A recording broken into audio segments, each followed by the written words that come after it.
Hello, everybody, and welcome back to a brand new episode of the Benchwarmers Sports Talk Podcast. As always, it's Labi, and I'm joined by Jacob. Jacob, how are you doing today? Labi, I'm doing well today. Yourself?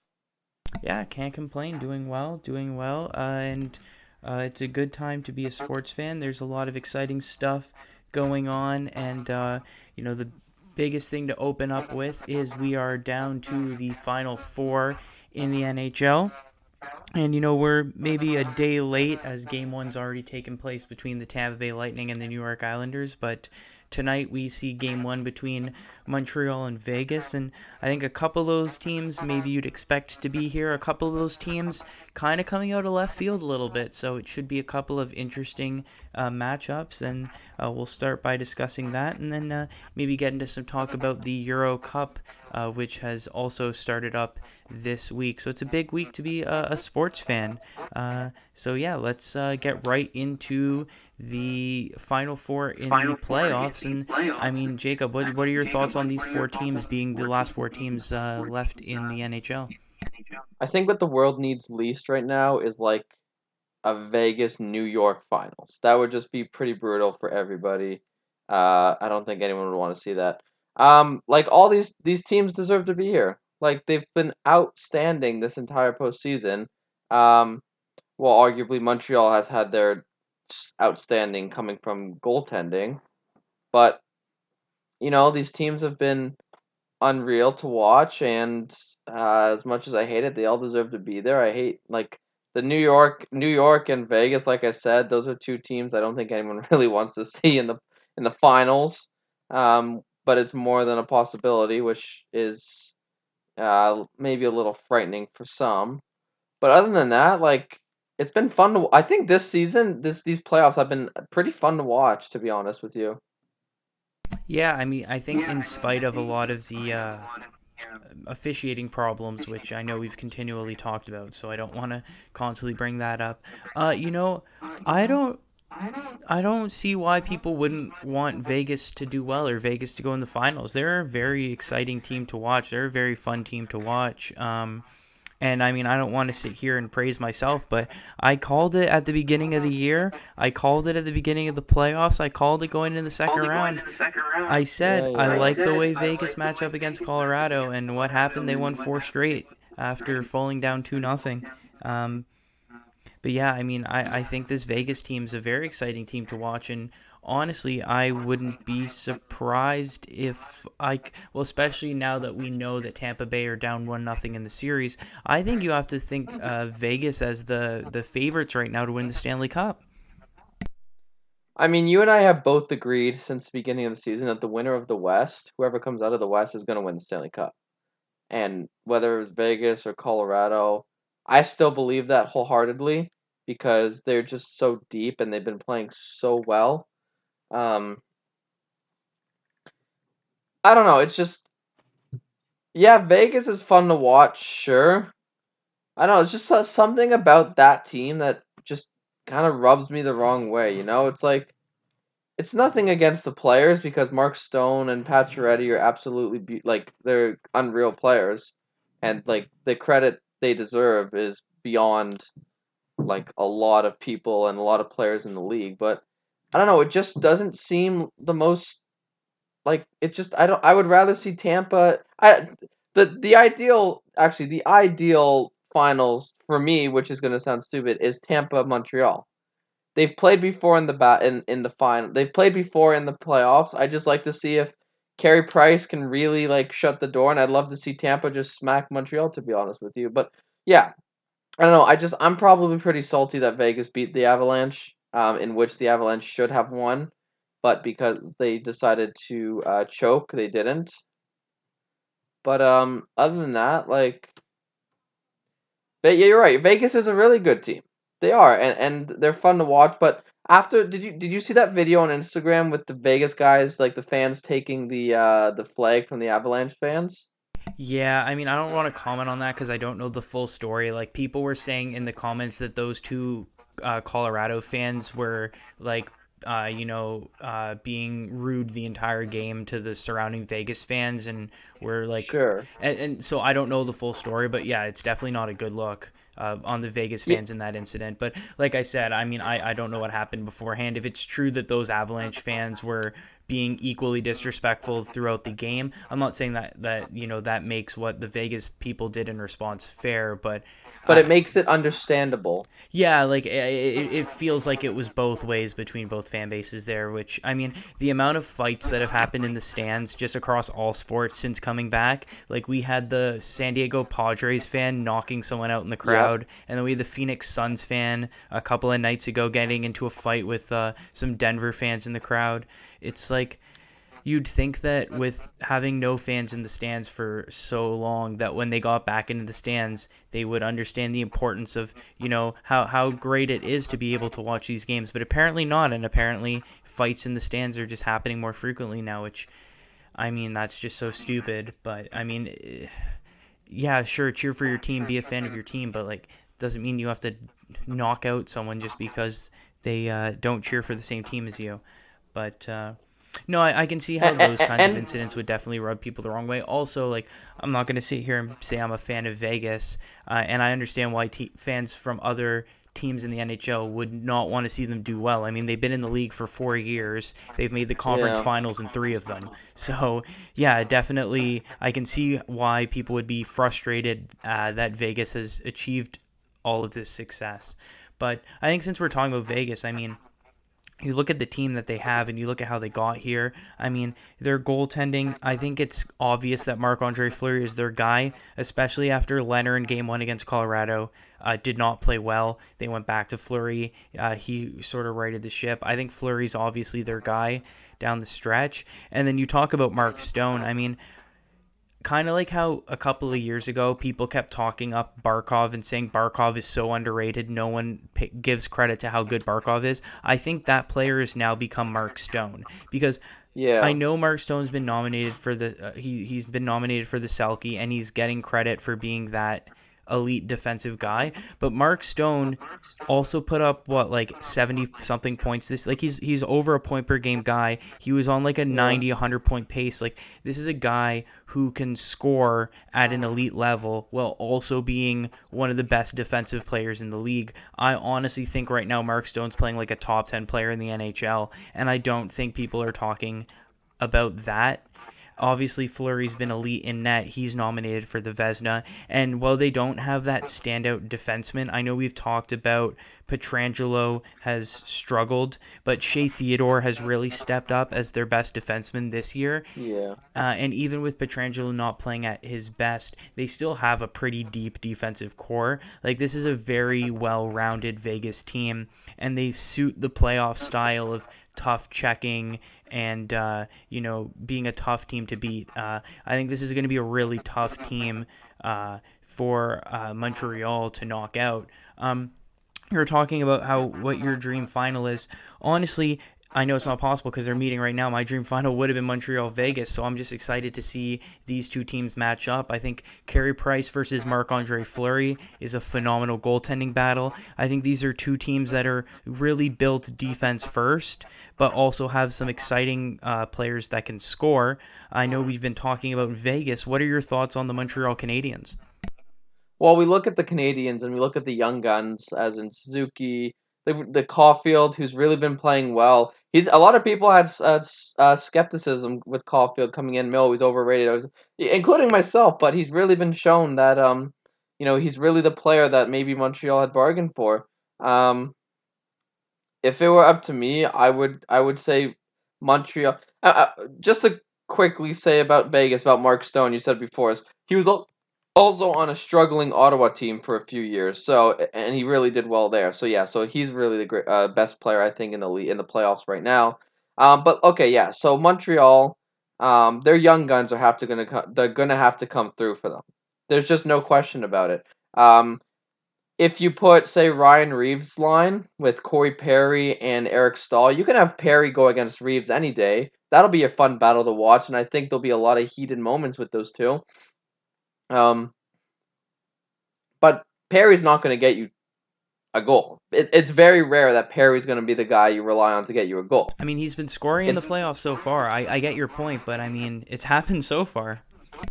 no, obviously, but when you're going up against a Vegas team that's stacked like this, it's going to be incredibly tough, and you're going to need the young guns, not just for now, but for 5 years in a row. Like this is going to be a big like this is like they're making their resume. Like this is why we belong in the league, right? Like Nick Suzuki, Cole Caulfield, like these guys are going to have to really come through for Montreal this postseason, and we have to talk about obviously the best player on Montreal, which is Carey Price. He's going to have to play better than how he's been playing, and that's really hard to say because he's been playing unbelievable so far. But if they want a chance to win, he's got to be better than Marc-Andre Fleury. If not, like he's got to be 2014 Carey Price, and so far he has.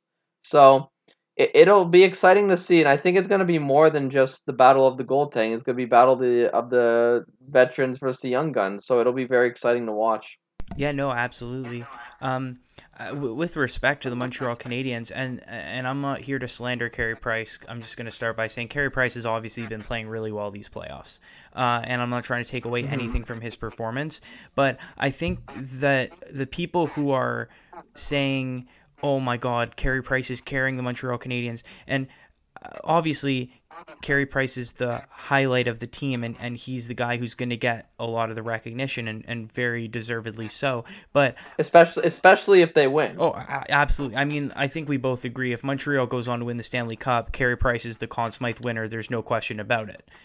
100%. And Carey Price number will be literally hung in the rafters. No one will be able to use it again. He will be arguably the best great goaltender of.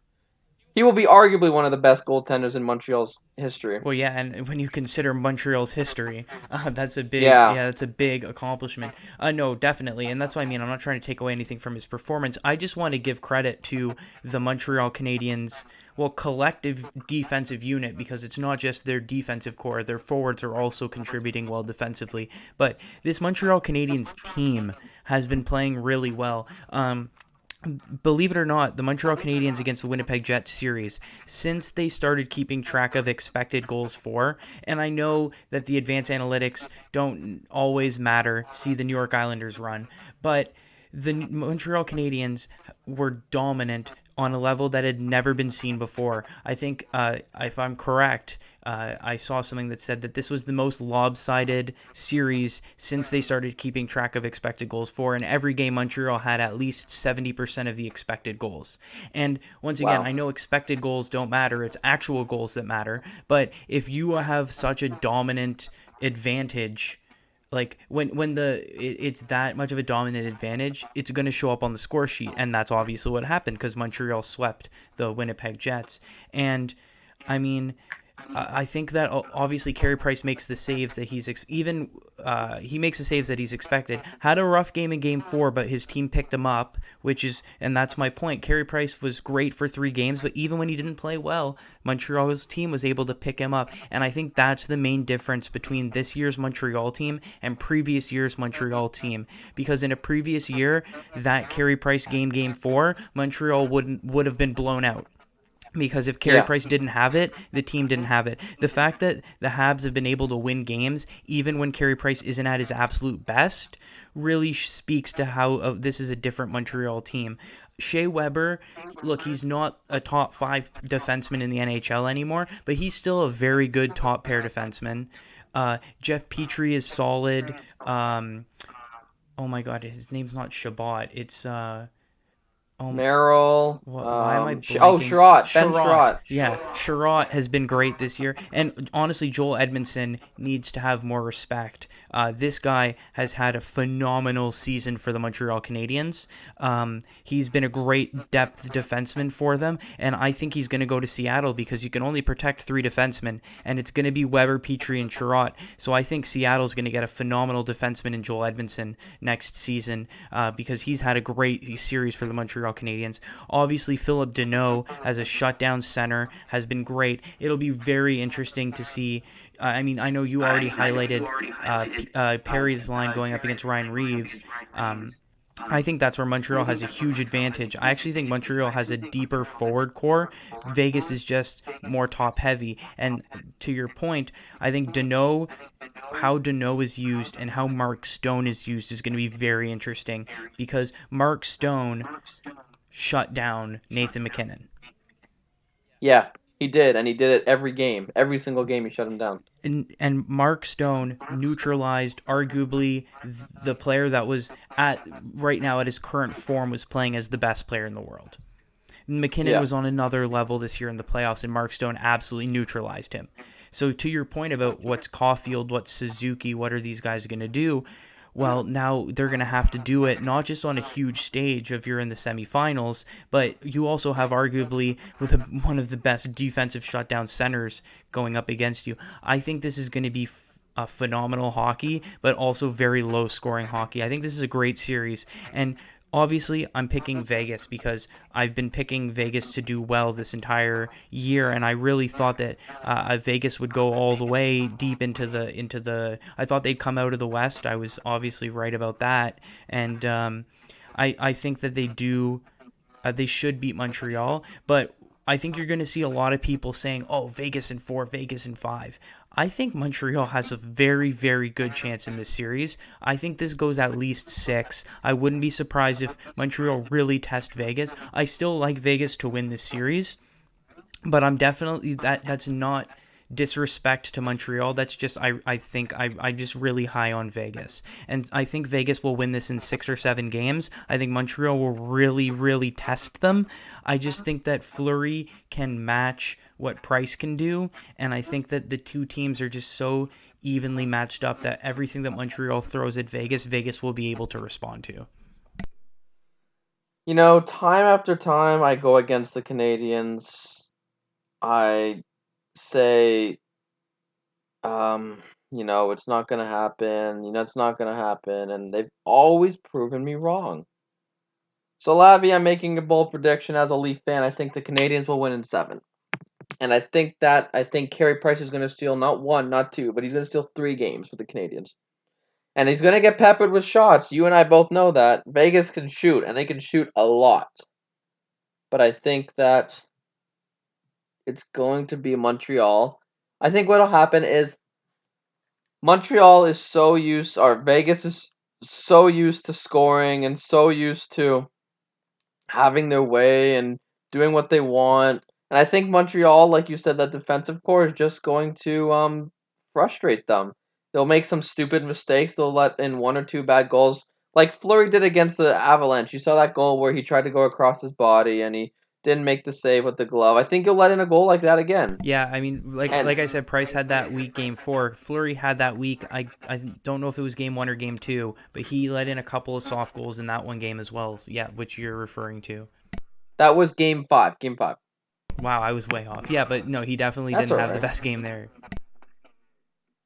No, so I think obviously I think that if both goaltenders, which we both know, both these goaltenders will be absolutely unreal this playoff. Like, there's no question that Fleury and Carey Price are the best goaltenders right now, even over Vasilevsky, because Vasilevsky's had some bad game has had a few bad games too. Um, I just think that Montreal's going to frustrate Vegas, and they're going to make some dumb mistakes. Ryan Reeves might take a dumb penalty, or Mark Stone might take a bad one.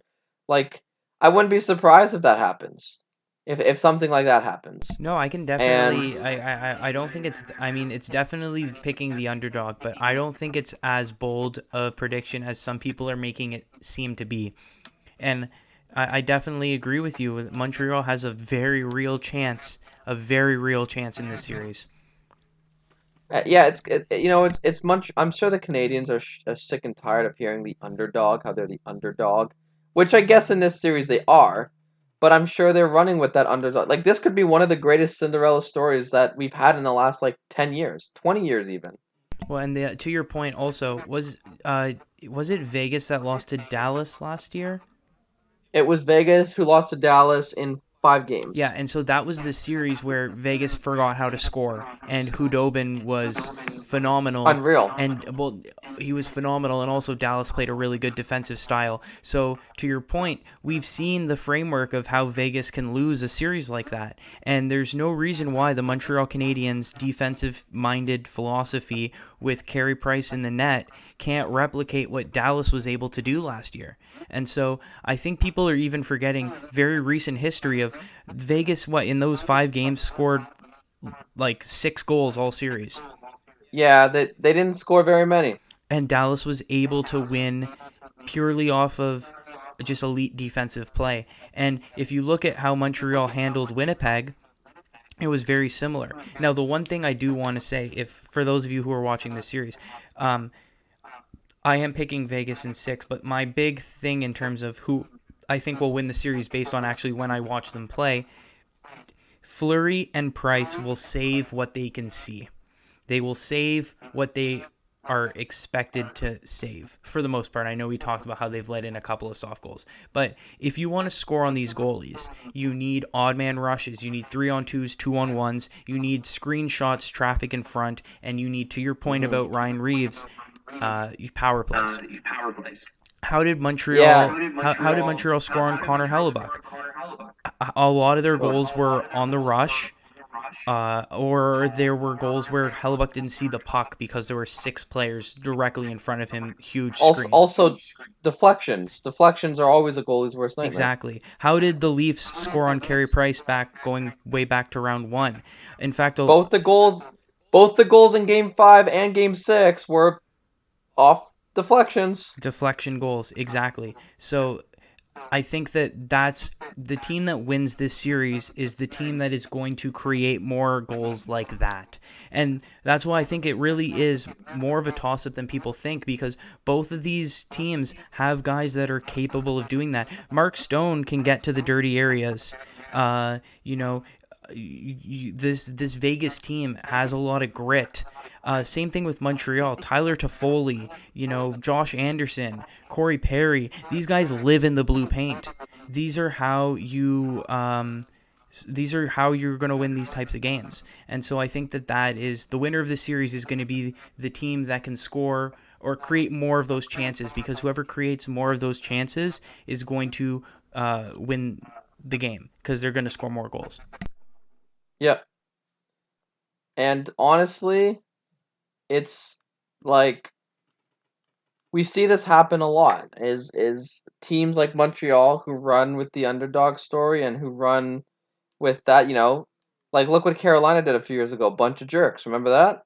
And everyone was like, "Oh, these guys aren't going to go anywhere." Blah, they're just like they went to the conference finals, and like you said, we saw it against Winnipeg in 2-on-1 rushes and 3-on-2s and all these things.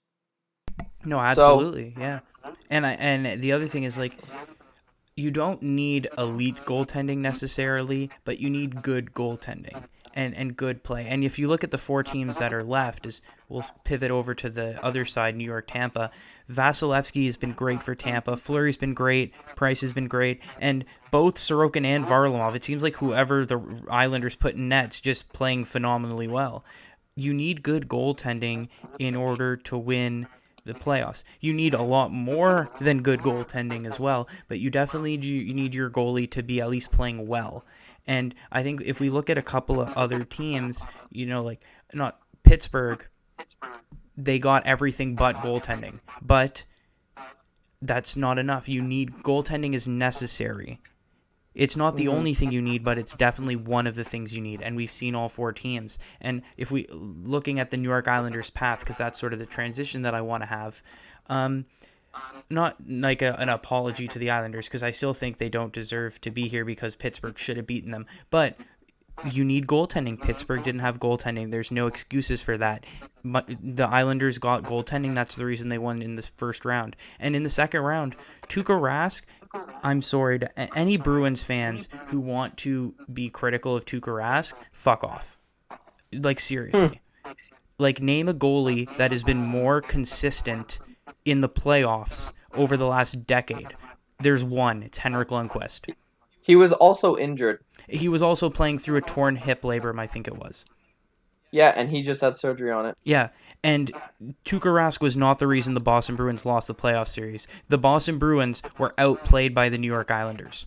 The Boston Yep. Bruins had a golden opportunity against a team that is not as talented as them, and they were outplayed by the New York Islanders. And these Bruins fans want to blame the officiating, and sure, the officiating was shit, but the officiating's shit for every team in the playoffs. You have to play through Yeah. it. You just do. You can't control the referees. And they want to blame Tuukka Rask. Tuukka Rask is not the reason they lost this playoff series. They were worse No. off. And people want, like, I don't understand what it is with the Boston Bruins and always complaining about Tuukka Rask. Like, seriously, fuck off. Like, honestly, I don't understand it. Like, after Henrik Lundqvist, I don't think there's been another goalie that's just consistently solid in the playoffs for the last decade. That doesn't exist. It doesn't exist. Yeah. Like, Carey Price, sure, but the Habs haven't had a good enough team to be in the playoffs every year, right? Like, You can hold on. You can make the argument they would make the playoffs every year, and they'd be good if they had a team in front of them. No, absolutely. And I mean, if you look at these, like Vasilevsky's only been a starter for 5 years, so he's only halfway there to these 10. Like, Tuukka Rask has been the starting goalie since what, 2012 for the Boston Bruins. I think it was 11. I don't 'Cause think Tim Thomas played the entire season. 11. After... I know in 2011 they won the cup with Tim Thomas as their goalie. Oh, so yes, it was 12 then, because Tim Thomas went to Florida, I think. Yeah, because Tuukka Rask has been your playoff goalie since 2012. You made it to the Stanley Cup Finals in 2013. You made it to the Stanley Cup Finals in 2020. You made it to the Conference Finals, I believe, in another year in that period. And Tuukka Rask was never the problem. The Boston Bruins... They've made the... Hold up. They've made the conference finals like 3 or 4 times in Tuukka Rask's like whole they've been there a while. Exactly, and they're still trying to blame Tuukka Rask. They were outplayed by the New York Islanders, and there's no excuse for being outplayed by the New York Islanders. And that's why I want to talk about going into this Tampa series. Tampa Bay should absolutely wipe the floor with the New York Islanders. But did you watch Game 1 last night? The New York Islanders outplayed the Tampa Bay Lightning. They were the better team. Yep. And you want to know why? And I've constantly said Let's hear it. It's Barry Trotz. It's Barry Trotz. It's his system. It works. People don't like admitting it works, but it works. I mean, I think we both are on the same page where we think he's the best coach in the NHL, and it's not particularly close. No, I mean, he was nominated for the Jack Adams. He wasn't. So he wasn't. He wasn't. Oh yeah, it was what Bruce. It was Joe Quenneville. It was Quenneville, it was Minnesota's coach, and it was... Who's the last one? Was it Colorado? Oh, Jared Bednar? Yeah. I think it was Bednar, which is bullshit because, in my opinion, the Coach of the Year nominees should be Barry Trotz. Although, once again, if you argue regular season award, the Islanders finished 4th. Maybe I can see why you wouldn't pick Trotz, because if it's technically a regular season award, then... You're right, Trotz doesn't deserve the nomination. So I can actually live with Trotz not being nominated, but in reality, are any of these trophies really regular season trophies? Like, people are swayed tremendously by the playoffs, and you can argue that that's enough to get Barry Trotz in there. Why is Minnesota's coach... Like, once again, no disrespect to the Minnesota Wild, but they finished 3rd in their division and lost in the first round. Last year, they were a wild card team and lost in the first round. That's why, because you said it. We said it. Minnesota became a fun team to watch. They did become a fun team to watch. But if you look at where they finished in the standings, they moved from a wild card team to a 3rd seed in the division team. What was the difference? Was it the coaching or was it the addition of Kirill Kaprizov? Why? Like, that's my point. Is I fair credit to to Minnesota, but the coach had nothing to do with it. It's Kirill Kaprizov that's the difference, and that's why he should be nominated for the Calder, and he should win the Calder, because he is the only reason why the Minnesota Wild improved this year. It has nothing to do with the coaching. Nothing to do with the coaching, so I don't know why he's nominated.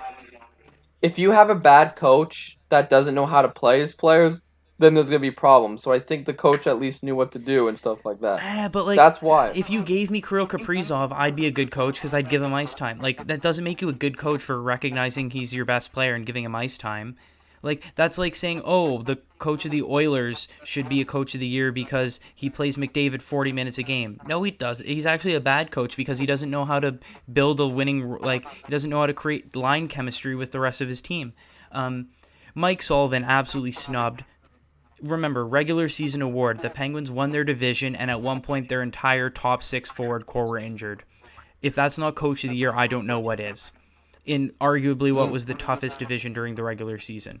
Like, the fact that Mike Sullivan wasn't nominated for this award is just an atrocity. An atrocity. He was the coach of the year this year. And I know I'm a Penguins fan, so that's very biased, but that's my honest opinion. I think he deserves to be at the very least nominated. Because how do you win the division with half your team being, like, in terms of man games lost? And that's what it means to be a coach of the year. It means that your system, and we talk about Barry Trotz's system, and that's why the Islanders are here. Well, clearly the Penguin system in the regular season, and it's a regular season award, was good enough where they could win their division still, despite the numerous injuries that they had. Just like, why are the New York Islanders still in the playoffs? Because their system's working in the playoffs. Anyways, Yep. not to get off topic with the Before talk before of we coach of the go, year. before we continue, there was a poll done on Twitter, and about 70 to 80% of the United States are cheering for the Islanders to win. Well, I can see why. Like, underdog story, people don't want Tampa to win. Like, if a team wins the Stanley Cup, they don't get a lot of support for wanting to win back to back. So I definitely understand it. Um, yeah, I can't cheer for the Islanders because it I want the way that the playoffs are officiated to change. And if a team like the New Yeah. York Islanders win the Stanley Cup, and this is no disrespect to them because, they're genuinely outplaying the Bruins in that series, and they genuinely were the better team against against the Lightning in the first game. So I'm not saying the only reason the Islanders are here is because they can get away with all the slashing and hooking because of the playoffs. But the reality is or maybe it's the opposite. Maybe if the Islanders win the Stanley Cup, the NHL will realize, oh shit, maybe we need to call more penalties in the playoffs. I don't know. Realistically, I'm indifferent in this series. I want whoever wins Vegas, Montreal is who I want to win the Stanley Cup from, like, a biased perspective. But I Mhm. can see why 70% of America would want the Islanders to win. They've been a feel-good story. I mean, it's the last year that the Nassau Coliseum is going to be in use. How cool would it be if the last game was them winning another Stanley Cup? Like, I can definitely understand why a neutral fan would want the Islanders from a storyline perspective. I just don't understand how you can watch the Islanders play hockey and cheer for that style of hockey because, God, it's effective. And once again, as long as it's effective, that's the only But thing that matters. it's But it's so boring to God, watch. is it fucking boring. Yeah. It's pretty awful to watch, and obviously if it frustrates a fan, imagine actually trying to play in front of 15,000 Islander fans at Nassau Yeah, Coliseum. they're going up to 99% capacity for Like, game 3. it's just, I can understand the frustrations. It's super frustrating, especially for look at the Boston, like that. You and I both know, and you especially you do as a Pens fan, how freaking loud that place can get, and it's frustrating to play there Oh, sometimes. no, for sure. For sure. I think for me, like, the most frustrating thing is I was worried about the Bruins going into this playoff season. I honestly was. I thought that the Bruins would be really good. And yeah, they wiped the floor with Washington. Uh, they were outplayed by the New York Islanders, and that's why I'm so frustrated because I can. The Penguins should be here because we should have beat the Islanders, and then the Islanders outplayed the Bruins. Now I'm looking at it.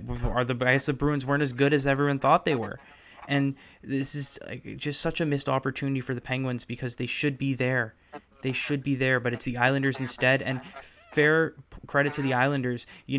They got gifted a first round matchup with god awful goaltending, and they've taken great advantage of it. Where they were the better team against the Bruins, especially down the stretch. I think the Bruins were the better team for the first couple of games, but from, like, game 3, 4 onwards, the Islanders really stepped up, and they were the better team game 1 against Tampa, which was so surprising to me. So surprising because it's not like Tampa had a cakewalk. Like, they beat two very good teams in Florida and in Carolina. And actually, I was going to say to Carolina, like, hold your head up high because Oh, actually, I think Brindamore was the last Coach of the Year nominee. Now that I actually think about it, That's who it was. It was Brendan Moore. yeah. Which once again, I mean, to be fair, he does have a loaded team, but I mean, I think you can look to Brindamore and say he had a really important shift in terms of he's really brought this winning mentality to Carolina, and it's clearly rubbed off in a very positive way on his players. But I was going to say to Carolina, you can hold your head up high. You played very well in the playoffs. You were just beaten by a better team. Like, you didn't play badly. Tampa's was just a better team. And Yeah, the refing was okay. The officiating wasn't like too much of a factor. It was just Tampa was better. yeah, and so to see that and be like, okay, well, Tampa, like Florida played well. They had some shaky goaltending, but Tampa was just better. Carolina, they couldn't have played much better, and Tampa was just better. And now you're telling me that same Tampa Bay team's getting outplayed by the New York Islanders? Like, are the New York Yep. Islanders just like somehow an elite team now? Like, how are like fair, like absolute credit to the Islanders for coming out and being the better team in game one, and I'm really interested to see if they can keep it up. Oh, so yeah, what's your prediction for this series? I'm gonna take the New York Islanders because, like Montreal, have been proven time after time again. I expected Pittsburgh to beat them in the first, and then you had Tristan Jarry in that. More like Tristan Sorry, and then they wiped the floor basically with Boston, beat them in 6 games when Boston should have beat them in 5. I just don't know how you can count them out. I don't, and again, the reason, once again, the reason why they won was because of Trotz and his system. And look at John Cooper. They're used to run gun style, go right up the middle, take them with your speed, right? And we look at the Islanders and they're like, we're just gonna chill for a bit in the neutral zone. If you come through or not, that's fine, but we'll just defend. Like, you talk about Adam Pollock and Pellick as a defensive pairing, and that's one of the most terrifying to go up against. No, definitely. I mean, Pelican Pulak can definitely shut down a line, but the thing about Tampa Bay is like they're more than just one line. Like Boston don't have the same depth that they used to have. And them losing Chara and Torrey Krug and running back with the same defense, just thinking that Matt Grzelcyk was ready to fill that gap when he wasn't. That was definitely a negative for the Boston Bruins. But like, I mean, this Tampa Bay, sure, you shut down Braden Point. Okay, what about Kucherov? Okay, what about Stam? They just have so many weapons where I don't get it. The thing for me is the referees, unfortunately, I think are going to play a big role in this series. And I think that I know Trotz says he doesn't work the refs, but Trotz not working the refs is like mind games working the refs, if you know what I mean. Yeah. Because it's like, Yeah, oh, yeah, yeah. well, Trotz isn't complaining, so, subliminally or subconsciously, maybe that helps the Islanders.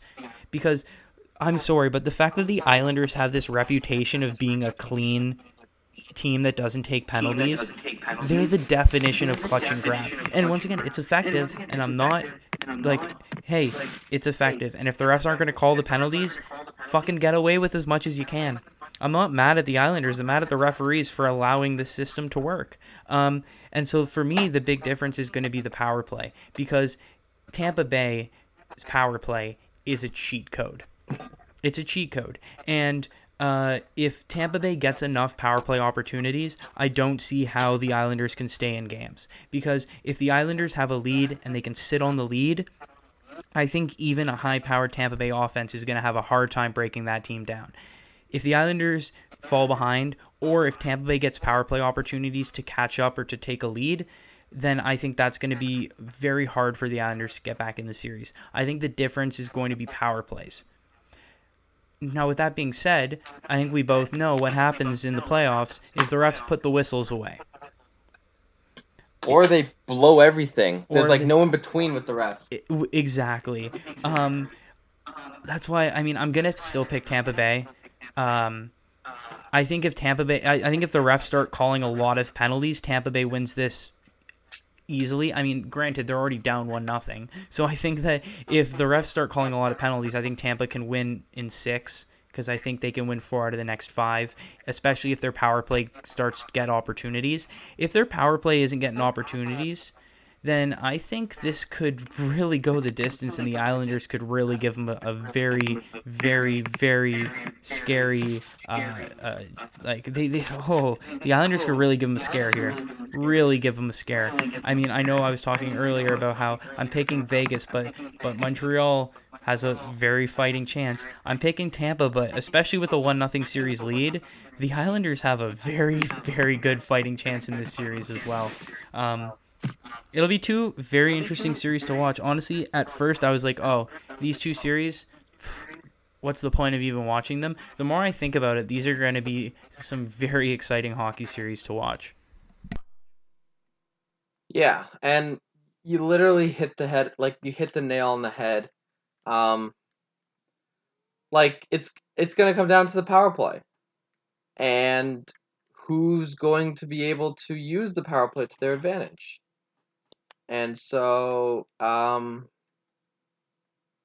like you said, I personally still think that New York's gonna win because they're gonna frustrate the hell out of um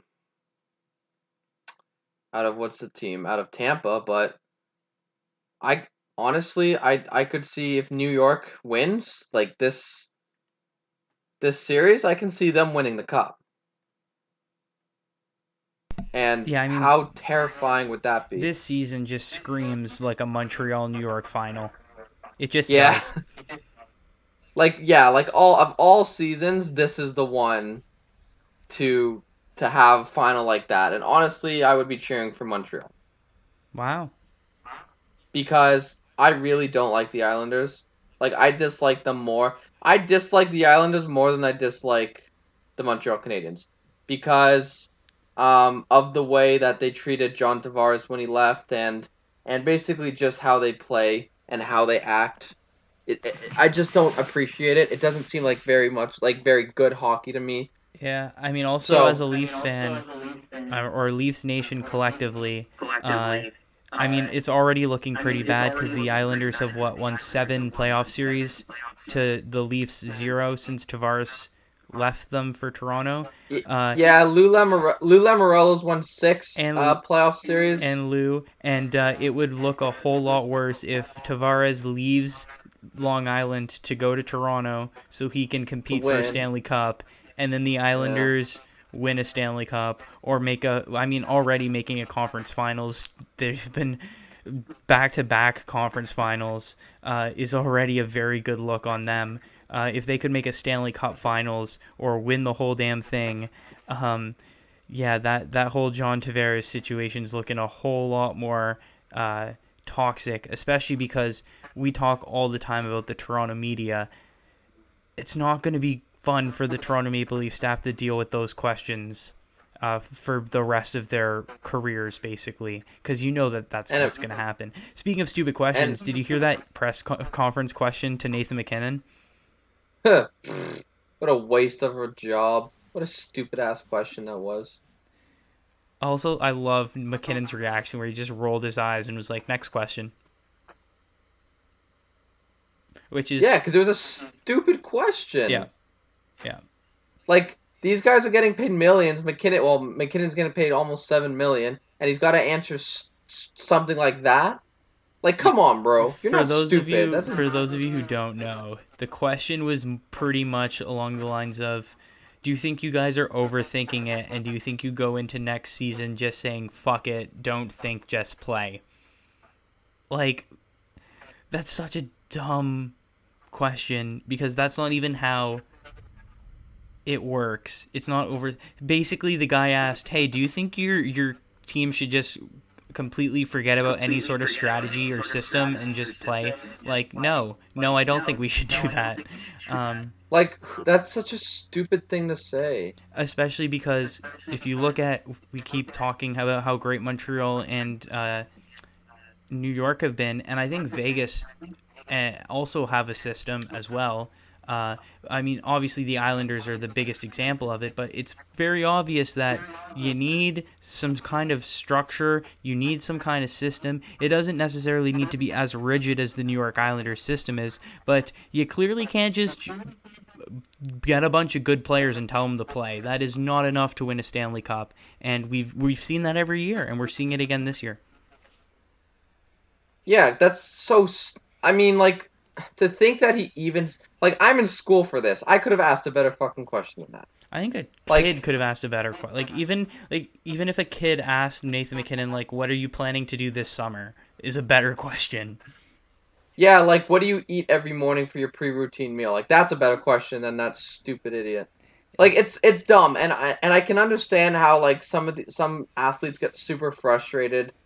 Like, that's why I'm not a huge fan of Westbrook is because he gets a little too frustrated sometimes with the reporters. But when you get dumbass questions like that, I don't see how you don't get frustrated. No, for Um, sure. Anyways, yeah.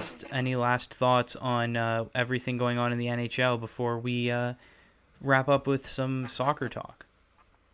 Um, no, I think honestly, that's. I think we've covered everything. And what are your predictions for the finals? Oh well, I mean, here's the thing. I don't feel confident at all because I know I said Vegas and Tampa because those teams are the favorite, but I don't even know. I know for a fact it's not gonna. There's gonna be at least one upset because that's just how this season has gone so far. So I'm just gonna stick by saying. I hope that whoever comes out of Montreal Vegas wins the Stanley Cup. Yep.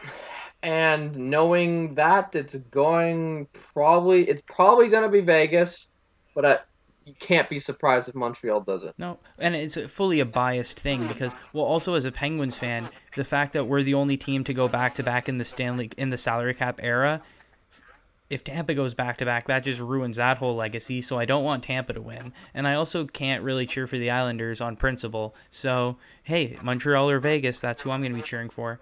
Um, Your mom must be super happy if Montreal is gonna win. well, yeah, and on top of that too, I mean, yeah, I mean, why wouldn't I cheer for Montreal? Because I'm going to be watching with my mom, or I mean, I'm going to be cheering for Montreal. I mean, obviously, I'm a big Marc Andre Fleury fan. I'd like to see Vegas do well, but I'm going to be cheering for Montreal. And if Vegas knocks them out, then I'll be cheering for Vegas in the final. It's just how bandwagon fans work, guys. Leave us alone. We're just a messenger. Hey, it's not bandwagon. It's I want my mom's favorite team to do well because I want her Uh-huh. to enjoy her team having success. Okay, buddy. All right. Yeah, Anyways, that's about it. Yeah, let's move on to some soccer talk. yeah, so the Euro Cup has started this week, and so because we're already about a week into everything, instead of going and doing like, oh, who do you think's going to come out of each group, and let's go do a whole bracket, I think just more general talk about everything is going to be a little bit better. And so I think what we'll do is just well, what are your overarching thoughts on the tournament, and then maybe what are like three teams that you think are the top contenders for the championship, and then what are maybe two or three dark horse teams that you might think people aren't giving enough credit that could go on a deep run. First off, we have to briefly discuss what happened in the Denmark Finnish game. Um, it was Eriksson. I think it's Christian Eriksson. Yeah, Christian Eriksen plays for Inter Milan. He's Danish. Yeah, so he suffered. It's been confirmed he suffered cardiac arrest during Yeah, the game, and and he was brought he back to actually, life. yeah, by a defibrillator. Yeah. So yeah, a huge shout out to the Danish teammates for they were blocking him off from the cameras. They were consoling his girlfriend. They were doing a whole lot of very important stuff, and then also obviously to the medical team for saving this guy's life. Yeah, like they they saved his life, Yeah. Yeah. and it's a scary situation. These are athletes of the highest um of the highest physicality, and this it just goes to show anything can happen to anyone. Yeah, well, He is in hospitals and he's stable, but it's definitely a scary, scary situation. yeah, he's breathing on his own. He's communicating, talking with family, so it's good to see that he's doing well. But yeah, I think the biggest takeaway is, well, I saw this statistic. So once again, it's from Twitter, so I don't know how accurate it is. But basically, they were saying that without a defibrillator, someone's chances of survival going into cardiac arrest are like 5%. If a defibrillator is used within the first, I think it was 60 seconds or 90 seconds, the chance of survival can jump to like 70%. Once again, I don't know how accurate those actual statistics are, but I think it's obvious to say that the takeaway is having access to a defibrillator is necessary. And I think that this It example, saved his life. Yeah. well, I mean, it's clear that if there wasn't a defibrillator, we might be having a very, very different talk about what happened. And it's very clear that the defibrillator went a long way to saving his life. So we need these in everywhere. And I know, I'm pretty sure hockey arenas in Ontario are mandated now. Arenas are mandated to have defibrillators in every hockey arena. I might be Yeah, wrong, they but are. I'm pretty sure that's a law, which is a very good law to have. They should be everywhere, like every public, like as many public places as possible. Like every school should have these mandatory, because we've seen time and time again. I mean, a couple of years ago, Rich Peverly of the Dallas Stars collapsed on the bench, and he was saved by medical staff. And I mean, we have these technologies that can help save lives. Gotta put them in as many public places as possible, because, like you said, you never know.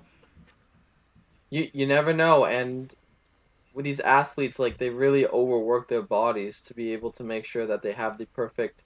They're ready. They're ready because the Euros is the second biggest tournament in the world than the World Cups, right? So they're training nonstop every day to make sure that they're able to play. So they really put a lot of stress on themselves and their bodies, which is why stuff like this does end up happening. Yep, they're pushing the limit. But yeah, so with that, well, obviously, good news given the terrible situation of him being all right. We're able to talk about the Euros in a positive light moving forward.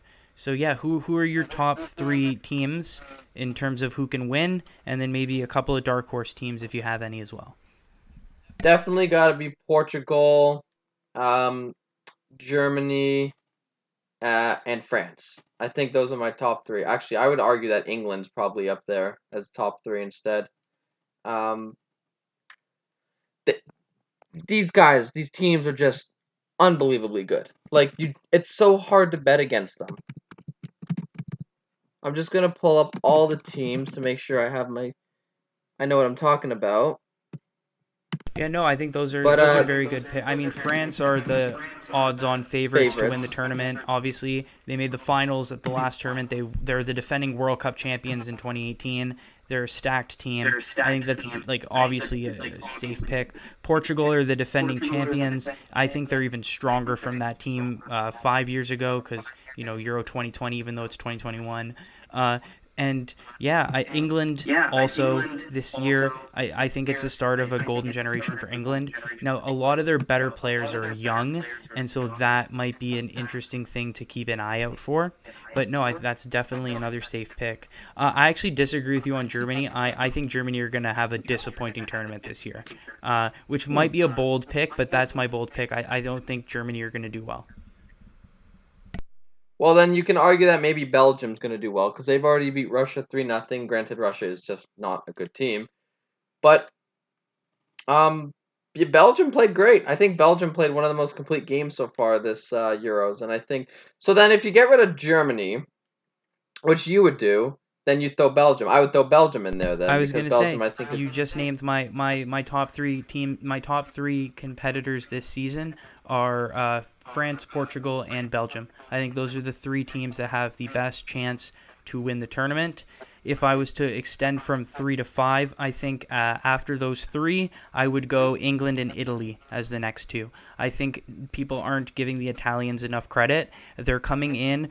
They haven't lost in their last 27 games, I think it is, Italy, which is close to a record for the country. And when you're talking about Italy breaking a record all time, that's obviously a very good thing because obviously Italy has been a powerhouse soccer team country for decades. Oh So yeah, I think that, for forever. yeah. So I think that people aren't realizing that this Italian team are in real good form, and honestly, that's all it comes down to because it's a 1 month long tournament. If you get hot at the right time, that can go a long way. Well, yeah, and we talk about, you get hot for a month, or if even a week you get hot for, and that whole week can change the entire standings. I think if I were to have a dark horse team here, um, I'd pick the Netherlands. I'm Dutch. I got to stick with my Dutch heritage. I think that a lot of people have overshadowed them, and kind of ever since they were, they went far in the World Cup, but they didn't make it all the way. And I think a lot of people have kind of given up since Robin hasn't been the same, and Van Persie hasn't been there either. Um, I think uh, I think they're a team to watch out for, to be honest with you. No, definitely. I think the Dutch are definitely back. Like you said, it's been a transitional period for them because obviously the players you mentioned, Robin and Van Persie, obviously now retiring, and they're bringing in these younger players. But these younger players weren't quite ready 3 or 4 years ago, and that's why they weren't qualifying for these tournaments. But now these younger Yeah. players are ready, and you look at guys like Memphis Depay who can lead the line up front.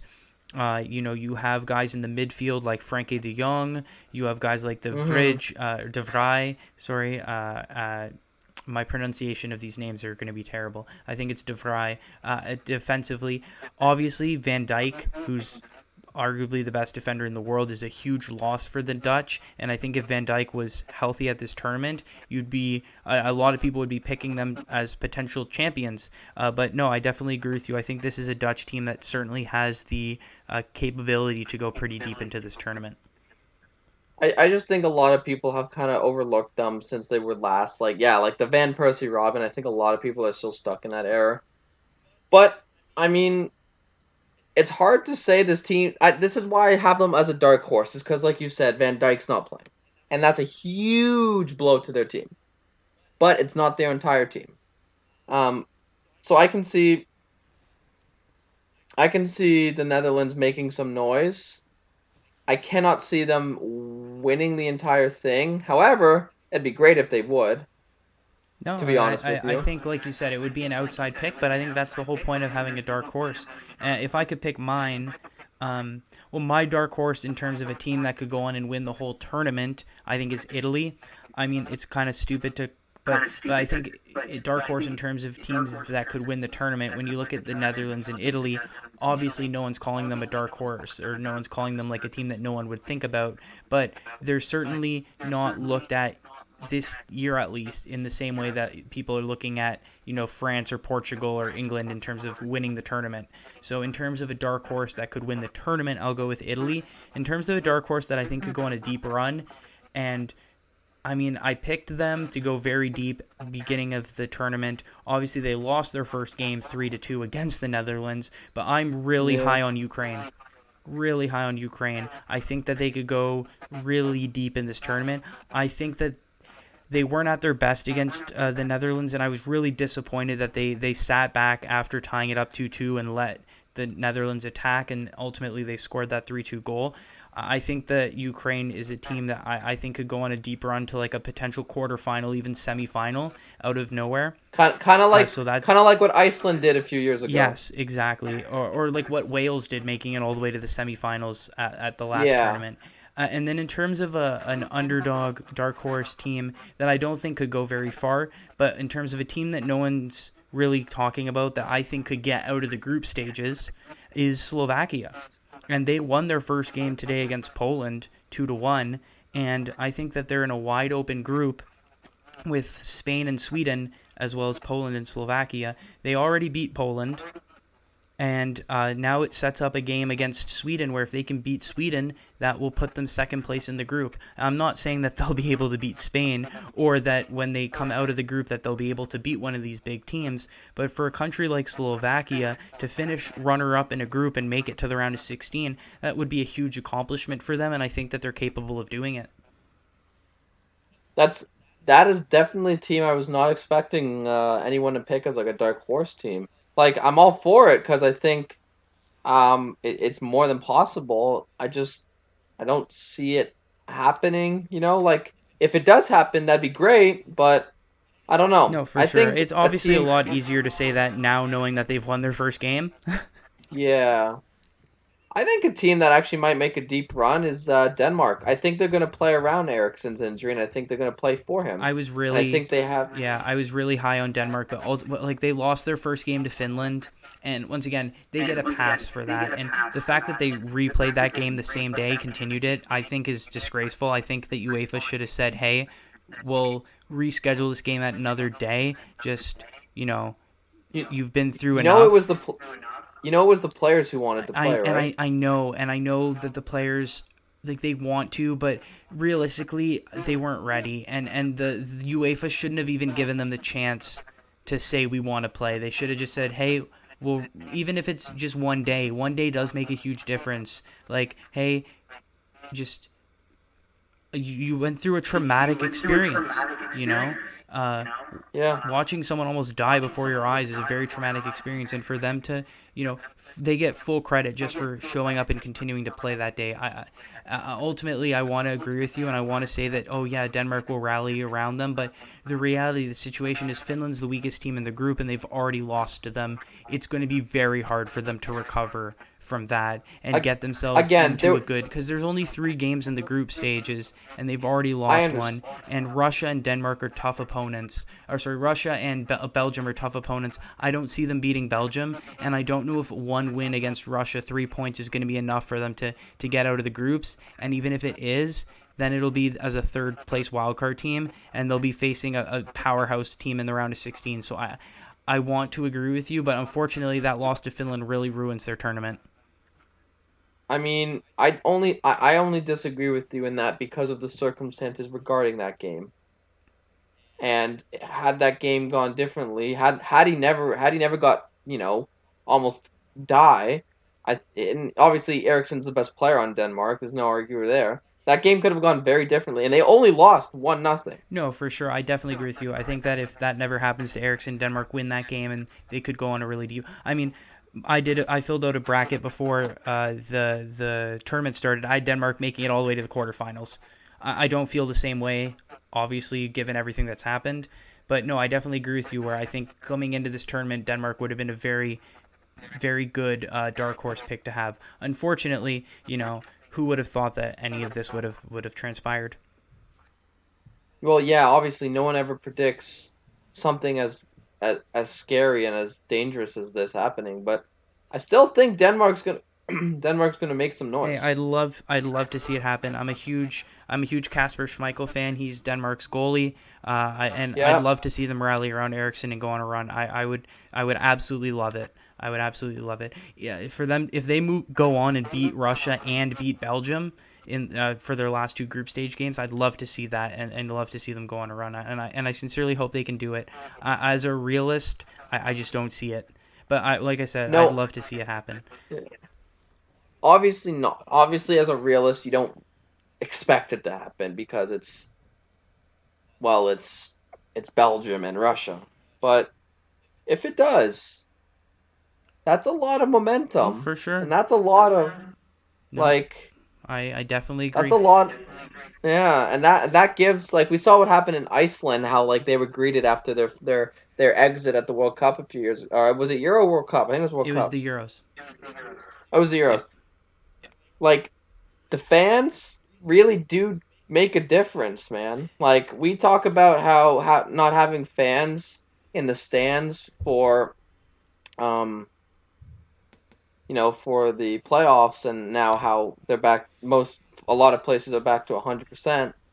It goes a long way. No, Like, it really does. 100% does. And I think that's the biggest takeaway is like some teams, like all of Denmark's games, and maybe that's going to be a difference. All of Denmark's games are in Copenhagen. And so they're in Yep. front of their home crowd. And you're right, that does definitely go a long way. Just like England's at Wimbledon, Wembley, yeah, Wimbledon, yeah, Wembley. All Wembley. their Yeah. games are in London at Wembley, which, yeah, definitely goes a long way. Uh, yeah, I'm trying to think. There are definitely a couple of other teams that play some significant home games. All of the games, all the Dutch games are in Amsterdam, and I believe Italy play all their games in Rome, at least in the group Italy, stages. yeah. Italy plays all their games at home. Yeah, in the group stages. Now here's a bold prediction for me to wrap up with, which is tomorrow at noon Eastern time.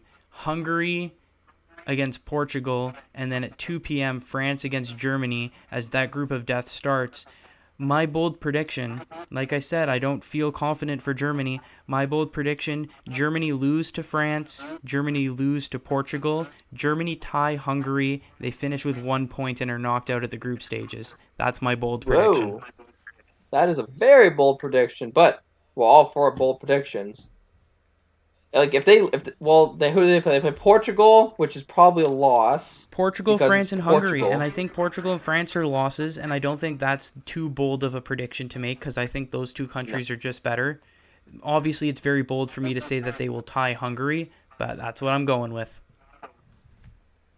that is bold, and I'm all for it. That's a great way to wrap up with that huge bold prediction. Yeah, I was going to say, unless you have any closing thoughts. Let's go England. England and you know what? The Netherlands and England will meet in the final. So I'm just kidding. It's not going to happen, but I'd love to see that happen. Yeah, there you go. I mean, it's a very bold call because also the Germany Hungary match is in Munich, like in Germany. And Oh, okay. But yeah, I think that they'll open up this with back-to-back losses, and it'll leave them in a situation where it's a must-win game against Hungary, and I think the nerves will get to them. And I think Hungary will be playing with absolutely nothing to lose, and they'll come out and give them a tough game. But yeah, I'd love to see England actually do well at a major tournament for once, so never cheer Well, I against mean, England. hold up. They lost to Croatia in the semis a few years ago, and it was in the 105th minute. It's possible, and they've still been good No, since. that's what I mean. Recently, they've been performing well. They're not. It's not. This is a golden generation, like I said, for England. So it'll be interesting to Yeah. see if they can pull it off. But yeah, happy sport watching for people watching the NHL playoffs. For those of you watching the Euros, hopefully you enjoy the games. And with that, thank you guys for listening to another episode of the Benchwarmers Sports Talk podcast. And we'll be back next week where we'll break down what's going on in each of those semifinal series and see if any of those bold predictions in the Euros start to pan out. But until then, thank you very much for listening, and we will see you next week.